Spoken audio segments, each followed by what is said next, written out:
Mon nom est Michael Fritsch. J'ai 57 ans, je suis inspecteur en chef d'investigation criminelle.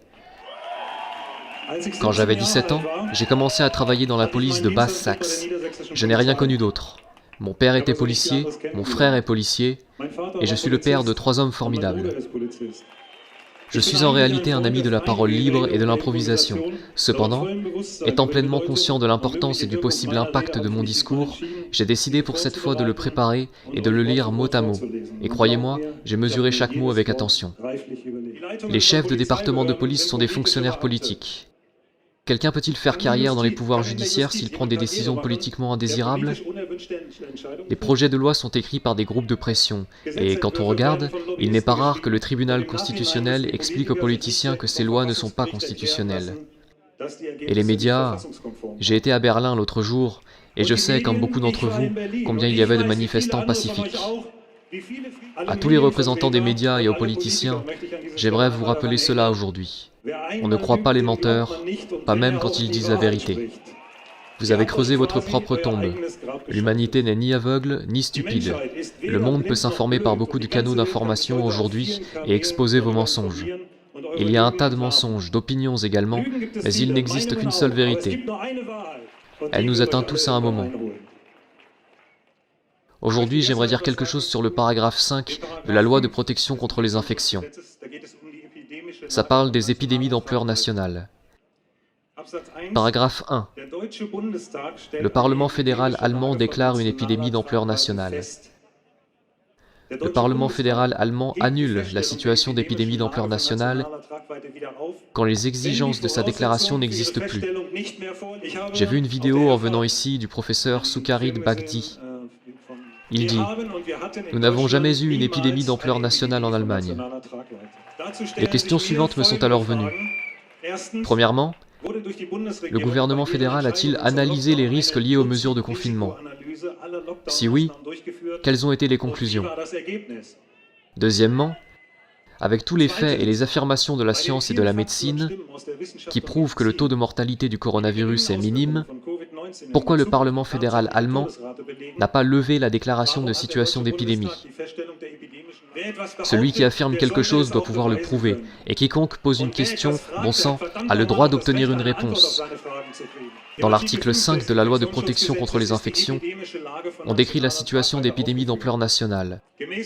Selon le paragraphe 5, le droit élémentaire à l'intégrité garanti dans l'article 2, paragraphe 2, première phrase des droits fondamentaux, peut être restreint dans le cadre du paragraphe 2, alinéa 2. Vous vous rendez compte de comment les lois sont faites? Qui sait ce que cela veut dire? Dans le paragraphe 2, cette fois expliqué clairement, le ministère fédéral de la Santé est autorisé par le gouvernement fédéral. Puis il y a une liste exhaustive de cas concrets dans lesquels cette restriction des droits fondamentaux est possible. Ça parle des personnes potentiellement infectées qui entrent dans le pays, des gens qui travaillent dans la restauration, des travailleurs ou des institutions sanitaires, des centres d'assistance ou ceux qui sont liés aux médicaments, aux vaccins ou aux détenteurs de brevets. Je n'ai rien trouvé là-dedans qui restreigne le droit à l'intégrité physique pour tous les autres gens. En général, ces listes sont spécifiques, ce qui veut dire qu'elles s'appliquent exclusivement aux personnes mentionnées. À mon avis, l'unique base légale doit être le paragraphe 28 sur les moyens de protection. Je le cite à nouveau. Si nous constatons des malades, une suspicion de contamination, de propagation, les autorités compétentes prendront les mesures de protection nécessaires, notamment celles mentionnées dans les sections 29 à 31, à la condition qu'elles soient nécessaires pour prévenir la propagation des maladies contagieuses. Les droits fondamentaux de la liberté individuelle, article 2, alinéa 2, paragraphe 2, section 2 de la Constitution, la liberté de réunion, article 8 de la Constitution, la libre circulation, article 11, paragraphe 1 de la Constitution, et l'inviolabilité des domiciles, paragraphe 1 de l'article 13 de la Constitution, sont restreints. Puisque sans aucun doute, toutes les personnes qui subissent les mesures de restriction de leurs droits fondamentaux ne sont pas concernées par ces lois, contrairement à ce qu'affirme sans preuve le gouvernement, nous pouvons supposer que les mesures issues de ces lois sont illégales. Sans base légale, chaque restriction ou abrogation des droits fondamentaux est illicite, elle est même anticonstitutionnelle. En tant qu'agents de police, nous ne pouvons pas exécuter des consignes ou des ordres illégaux. Actuellement, nous avons non seulement le droit mais le devoir de manifester. Chacun peut le lire, c'est dans les dispositions pertinentes des lois, des fonctionnaires des gouvernements fédéraux et étatiques.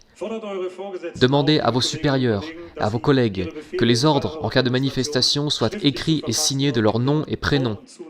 Autrement, chacun d'entre vous sera jugé comme responsable.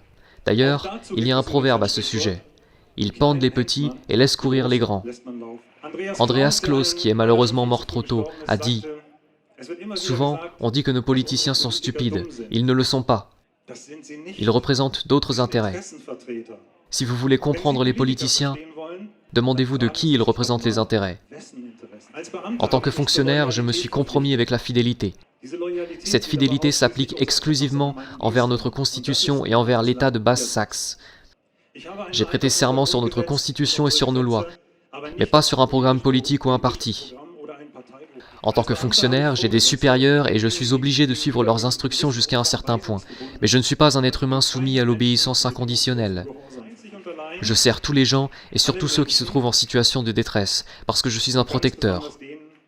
Chers policiers, écoutez votre cœur et demandez-vous si vous pouvez faire tout ça en tant que personne, en tant que père et mère, si vous voulez vraiment prendre part à ça. S'il vous plaît, pensez à votre mission et unissez-vous à nous. Chacun de vous a la responsabilité de ses actions et tôt ou tard aura à se justifier. Alors unissez-vous à nous. Chaque jour nous sommes plus nombreux, vous ne pouvez pas l'empêcher, plus personne ne peut l'empêcher. Vous ne pouvez pas enfermer et surveiller des millions de personnes ou plus. La masse critique a été dépassée il y a longtemps, et il dépend de vous tous et de nos soldats de savoir si le prochain changement social sera pacifique ou violent. Nous seuls, le pouvoir policier, pouvons accomplir notre mandat constitutionnel dans cette situation et remettre le pouvoir entre les mains du peuple. Je suis sûr que mon comportement aura des conséquences professionnelles et disciplinaires. À tous ceux qui me parlent de ça, je peux dire aujourd'hui, j'ai 2 questions pour vous. Premièrement, sous quelle forme de gouvernement vivons-nous? La réponse, la seule réponse correcte, est la démocratie parlementaire. Ma seconde question est, comment appelle-t-on une forme de gouvernement dans laquelle on ne permet à personne d'avoir ou d'exprimer une opinion personnelle? Et l'unique bonne réponse à cela est la dictature. Je suis au fond du cœur un défenseur de la paix, de la liberté, de l'amour de la justice. Je suis un patriote constitutionnel, je suis un père et je suis un homme libre. Merci beaucoup.